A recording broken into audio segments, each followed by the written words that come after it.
bersama Amos di Belajar Digital Marketing secara gratis di sini aja, dan tetap di sini aja. Buat kamu yang belum subscribe dulu. Kali ini gua akan kasih tahu lu obat paling manjur, paling ganteng untuk lu bisa sukses. Obat manjur buat lu sukses ya.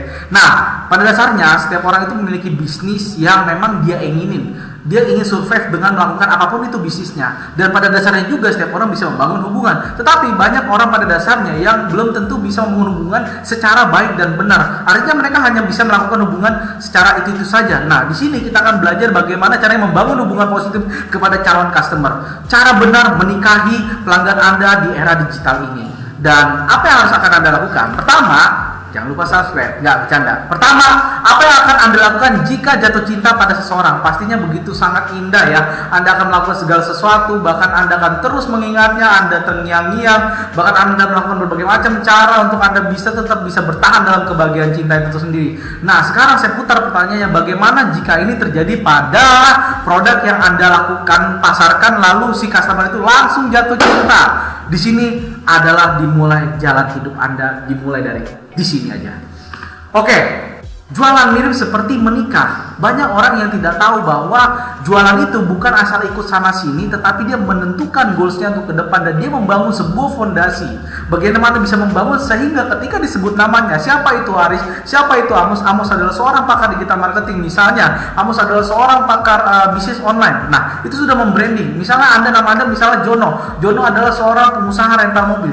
Itu bagaimana kita bisa menikah dengan suatu produk kita. Artinya kita bisa membangun sebuah hubungan yang baik dan benar. Nah, di sini ada sebuah jalannya. Menikah tentunya ada sebuah karakteristik calon menikah tersebut, dan menikah tersebut cari sampai ketemu, dan kita melakukan pendekatan dan ta'arufan dan nikah akhirnya. Nah, kalau jualan tentunya ada karakteristik market tersebut. Tentunya kalau misalnya jualan produk itu ada marketnya masing-masing. Kalau misalnya Anda jual ikan itu marketnya di pasar, kalau misalnya Anda jual pakaian itu marketnya di mall, kalau misalnya Anda jual misalnya snack itu ada marketnya di Alfamart atau bahkan segala macam. Tetapi Anda harus perhatikan bahwa produk tersebut memiliki sebuah karakteristik market. Nah, itu yang kedua adalah cara sampai ketemu. Bagaimana supaya kita mencari sampai ketemu bahwa produk ini misalnya nggak cocok buat Anda, produk itu nggak cocok buat Anda. Anda cari terus supaya bisa ini sampai ketemu. Dan ketiga adalah membangun pendekatan atau PDKT dengan produk Anda. Anda bisa mengenali tentang produk knowledge tersebut. Dan keempat adalah tawarkan produk Anda kepada siapapun orang yang benar-benar relevan dan suka dengan produk Anda. Dan terakhir adalah terjadinya closing. Kemiripan antara kedua sisi menikah dan jualan itu ditentukan dari sekarang ini. Nah, kita next gini. Sayangnya banyak penjual yang belum melakukan PDKT, tapi sudah banyak ngajakin nikah. Anda bisa bayangkan bagaimana ceritanya, tiba-tiba langsung kenal langsung menikah, tiba-tiba langsung kenal langsung jualan, tiba-tiba langsung kenal bisa langsung menawarkan. Itu pasti terjadi penolakan. Nah, disitulah kuncinya kita harus membangun sebuah hubungan. Nah, di sini kebanyakan yang terjadilah ayo beli, gundulmu ayo beli. Masa kita langsung tiba-tiba langsung melakukan penawaran? Nah, kita harus membangun sebuah hubungan.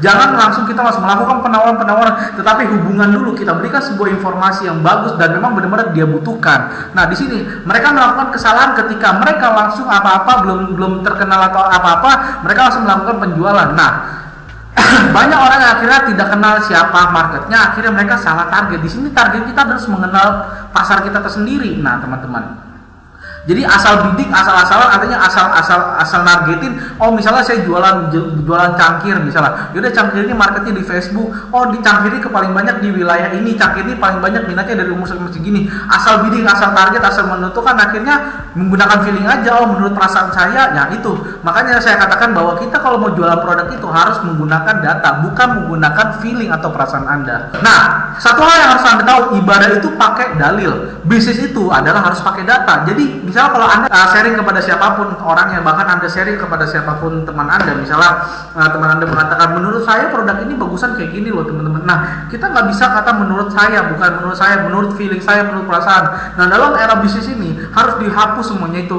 Gunakanlah pakai data. Menurut data, nah ada terdata misalnya dari Google Trend, ternyata jumlah penjualan paling ramai di sini. Misalnya dari Facebook, jumlah peminatnya paling banyak di daerah ini, dari umur segini. Nah, gunakanlah bukan pakai perasaan. Nanti kalau perasaan, nanti ujung-ujungnya Anda baper ya. Anda pakai perasaan. Kalau Anda pakai data, Anda bisa mengkoreksi kesalahan dari mana, dari data per datanya itu. Oke, poin selanjutnya yang kedua adalah setiap orang diperlakukan sama, dan kebanyakan orang yang memperlakukan ke orang lain itu ada yang istimewa, bahkan yang tidak seimbang. Nah ini suatu kesalahan bagi seorang pembisnis pemula yang benar-benar ingin mengistimewakan pelanggan. Lakukanlah itu sama rata. Itu akan menjadi suatu poin yang positif. Kebanyakan orang tidak suka dijuali, apalagi dijuali produk yang sama terus-terusan. Artinya Anda harus membuat sebuah prinsip variasi baru, inovasi baru. Ya ini akan bisa memberikan sebuah metafor ya, produk Anda itu berbeda gitu, bukan itu aja. Kalau misalnya suatu hal itu produk itu aja yang Anda share, yang Anda nanti mendapatkan titik kejenuhan. Kalau sudah jenuh, mereka tidak akan lagi membeli produk Anda. Nah, apakah Anda mau seperti itu? Tentu bukan, tidak. Yang keempat adalah tahap membeli. Membeli itu pertama orang tuh harus aware dulu. Aware itu kayak misalnya mewaspadai bahwa produk Anda itu ada. Lalu setelah sudah terjadinya aware, maka terjadinya suka. Kalau sudah suka, akhirnya naksir yakin, akhirnya udah yakin, akhirnya beli dan jadian gitu ya. Nah di sini karena harus pakai strategi khusus untuk dapat menikahi pelanggan. Di sini harus ada berbagai macam strategi, dan bahkan ada spesifik strategi khusus untuk bisa membangun hubungan kepada pelanggan Anda. Di sini saya akan kasih tahu kepada kamu, dasarnya adalah call traffic ya. Traffic temperatur adalah suhu dalam sebuah traffic itu sendiri. Kalau call traffic adalah pengunjung yang datang ke misalnya Facebook kamu, ke Google atau ke produk kamu, itu biasanya awalnya adalah call traffic. Call traffic itu adalah belum kenal produk Anda dan dia belum terjadi transaksi. Kalau warm traffic adalah sudah kenal Anda tapi belum pernah transaksi dengan Anda. Nah kalau hot traffic sudah kenal Anda, sudah pernah transaksi dengan Anda, dan bahkan kalau misalnya sudah levelnya hot traffic pasti adanya RO, repeat order. Nah itu yang harus kita lakukan. Nah di sini ada sebuah secret, yaitu 3 secret adalah: pertama, apa yang harus kita lakukan? Kita harus membangun list. List kita itu berupa misalnya kumpulan nomor-nomor WA atau bahkan kumpulan nomor email-email orang-orang, database calon pembeli kita. Kita harus membangun list pembeli, list reseller, list dropshipper. Kita harus bangun semua segala macam network itu. Dan kedua adalah konten. Kita harus menceritakan produk kita itu bukan hanya dari keistimewaannya, tapi bisa perbandingan. Bukan hanya dari warnanya, tapi bisa dari ciri khasnya. Bukan hanya karena dari latar belakangnya, tapi bisa dari kelebihan uniknya. Nah itu yang harus kita lakukan, kita promosikan, kita beritahu kepada orang, kita memberikan notif kepada orang. Setelah itu ketiga adalah membangun sebuah hubungan atau relationship bahasanya. Nah di sini menurut Mr. Seth Godin adalah marketing is not longer about the stuff you make, but about the story you tell gitu. Jadi marketing itu pada dasarnya harus diceritakan setiap hari ya kan, bukan hanya sekedar menjual dan segala macam, tapi kita harus menceritakan. Nah bagaimana cara membina hubungan ya, kerjasama atau kepada penjual dan pembeli secara jangka panjang, yang orang cuma tahu misalnya jangka pendek aja, habis jual lepas selesai gitu, nggak ada kayak misalnya ada poin positif atau bahkan value tambahan. Nah itu yang menjadi suatu terjadi masalah. Artinya jualan itu bukan hanya sekedar kita menjual ini selesai, menjual ini, itu udah short banget gitu, jangka pendek. Nah kita mau yang jangka panjang, itu bagaimana caranya? Yang pertama adalah membangun sebuah interaksi, itu memberikan sebuah bonus atau giveaway atau bahkan segala macam. Dan ini ada satu hal yang harus Anda tahu, ingat, bedakan kondisi market dan bedakan strategi dan sentuhannya. Jadi Anda harus membeda-bedakan, jangan semua dilakukan sama dengan strategi caranya begini. Marketnya, kondisi market kita misalnya lagi loyo terus kita gemborkan promosi. Nah itu jangan. Misalnya kalau market Anda lagi loyo atau bahkan lemes, nah itu Anda harus memberikan inovasi terbaru. Entah itu